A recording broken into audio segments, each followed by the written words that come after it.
ಆಮೇಲೆ ಸರ್ ರಾಯರೆಡ್ಡಿ ಅವ್ರು ನೆನ್ನೆ ಮಾಡಿದ್ವಿ 2.5 ವರ್ಷಕ್ಕೆ ಅಂತಲ್ಲ, ಹಾಗೇನಾದರೂ ಮಾಡೋಕ್ಕೆ ಹೋದರೆ ನಾವು ಪ್ರಶ್ನೆ ಮಾಡ್ತೀವಿ, ಹೈಕಮಾಂಡ್ ನಾಯಕರನ್ನ ಪ್ರಶ್ನೆ ಮಾಡ್ತೀವಿ ಅಂತ ಹೇಳ್ತೀವಿ. ಪ್ರಶ್ನೆ ಮಾಡಲಿ, ಅಲ್ಲಿ ಹೋಗಿ ಮಾಡಲಿ, ಮಾಧ್ಯಮದಲ್ಲಲ್ಲ. ಈಗ ಯಾರ್ಯಾರಿಗೆ ಏನೇನು ಜವಾಬ್ದಾರಿ ಕೊಡಬೇಕು ಅಂತ ತೀರ್ಮಾನ CLPನಲ್ಲಾಗಿಲ್ಲ. CLPನಲ್ಲಿ ಕರೆದು ನೋಡಿ ಹಿಂಗೆಲ್ಲ ನಾಯಕ ಹೆಚ್ಚಿನ ಒಲವು ಅಥವಾ ಹೆಚ್ಚಿನ ಶ್ರಮ ಇವ್ರದ್ದು 3-4 ಜನ ನಾಯಕರಿದೆ, ನಿಮ್ಮದೆಲ್ಲನೂ ಕೂಡ ಅದ್ಭುತವಾದಂಥ ಬೆಂಬಲ ಇದೆ, ನಿಮ್ಮದೆಲ್ಲ ಒಪ್ಪಿಗೆ ಇದ್ದರೆ ಇವ್ರು ಕೆಲವು ಜನರಿಗೆ ನಾವು ಜವಾಬ್ದಾರಿ ಕೊಡ್ತೀವಿ ಅಂತ ಒಪ್ಪಿಗೆ ತೊಗೊಂಡಿರ್ತಾರಲ್ಲ. ಸೊ ಅದು ತೀರ್ಮಾನ ಹೈಕಮಾಂಡ್ ವಿಲ್ ಟೇಕ್. ಈಗ ಎಲ್ಲ ಡಿಸಿಷನ್ನು ಎಲ್ಲೆಲ್ಲಿ ಆಗಿದೆ ಅಂತ ಎಲ್ಲರಿಗೂ ಗೊತ್ತಿದೆ.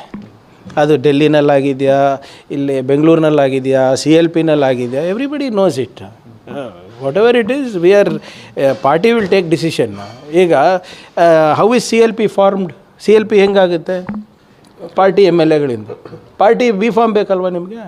ಪಾರ್ಟಿ ಬಿ ಫಾರ್ಮ್ ಬೇಕು, ಪಾರ್ಟಿ ಇಂದ ನಿಮಗೆ ಸಹಕಾರ ಬೇಕು, ಪಾರ್ಟಿ ನಾಯಕರ ಪ್ರಚಾರ ಬೇಕು, ಆಮೇಲೆ ಪಾರ್ಟಿ ಡಿಸಿಷನ್ ತೊಗೋಬೇಕಾದ್ರೆ ಇಲ್ಲ ಅಂತ ಹೇಳಿದ್ರೆ ಅದು ತಪ್ಪಾಗ್ತದಲ್ಲ. Whatever it is, everybody is abiding to whatever party decides. But sir, ಇಲ್ಲಿವರೆಗೂ ಹೈಕಮಾಂಡ್ ನಾಯಕರು ಮೌನವಾಗಿ ಇರಬಾರ್ದಾಗಿತ್ತು ಅಂತಲೇ ಬಹುತೇಕ ಶಾಸಕರದ ಅಭಿಪ್ರಾಯ. ನೋಡಿ, high command will take a decision when necessary. ಈಗ ವರಿಷ್ಠರು ಕೂಡ ಮಾತಾಡ್ಬೇಕು. ನಾನು ಹೇಳ್ದಂಗೆ ನಾನು ಇಂಡಿವಿಜುವಲ್ ಆಗಿ ಬಂದು ಮಾಧ್ಯಮದ ಹತ್ರ ಮಾತಾಡಿದ ತಕ್ಷಣವೇ ಅದು ಇಡೀ ಪಾರ್ಟಿ ಬೆಂಕಿ ಹತ್ಕೊಂಡು ಉರಿತಾ ಇದೆ ಅಂತ ಇದೆಯಾ? ಈಗ ಎಲ್ಲರೂ ಈಗ ವರಿಷ್ಠರು ಇಲ್ಲಿ ನಮ್ಮ ಸ್ಥಳೀಯ ಮುಖಂಡರು ಎಲ್ಲರೂ ಕೂಡ ಹೋಗಿ ಅವ್ರಿಗೆ ಮನವರಿಕೆ ಮಾಡಿಕೊಡಿ, we will take a decision. What is the hurry? ಆಡಳಿತ ಮೇಲೆ ಪರಿಣಾಮ ಬೀಳಬಾರ್ದು. ಮತ್ತು ಇಂಪಾರ್ಟೆಂಟಾಗಿ ಎಲ್ಲರೂ ಕೂಡ ಒಗ್ಗಟ್ಟಾಗಿ ಒಮ್ಮನಸ್ಸಿಂದ ಜನರ ಸೇವೆಗೋಸ್ಕರ ನಾವು ಜನರ ಆಯ್ಕೆ ಮಾಡಿದರೆ ಅದನ್ನು ಮಾಡಬೇಕು ಅಂತ ಅಷ್ಟೇ ಇರೋದು. ಅದು ಹೊರತುಬಿಟ್ಟು ಬೇರೆದು ಯಾವುದೂ ಇಲ್ಲ. ಸಿದ್ದರಾಮಯ್ಯ ಡಿ ಕೆ ಶಿವಕುಮಾರ್ ಬಿಟ್ಟು 3ನೇ ಆಪ್ಷನ್ ಏನಾದರೂ ಹೈಕಮಾಂಡ್ ಮುಂದೆ ಇರುತ್ತಾ ಸರ್?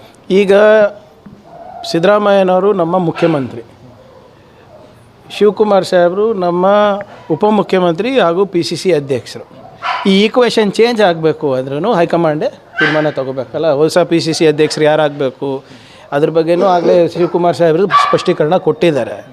ಸೊ ಅನ್ನೆಸೆಸರಿಲಿ ಇದು ಡಿಸ್ಕಷನ್ ಇಡೀ ವ್ಯರ್ಥ ಇಲ್ಲ. ಮಾಧ್ಯಮದಲ್ಲಿ ಏನಿದ್ರು ಅಲ್ಲೇ ತೀರ್ಮಾನ ಆಗುತ್ತೆ. Okay, thank you.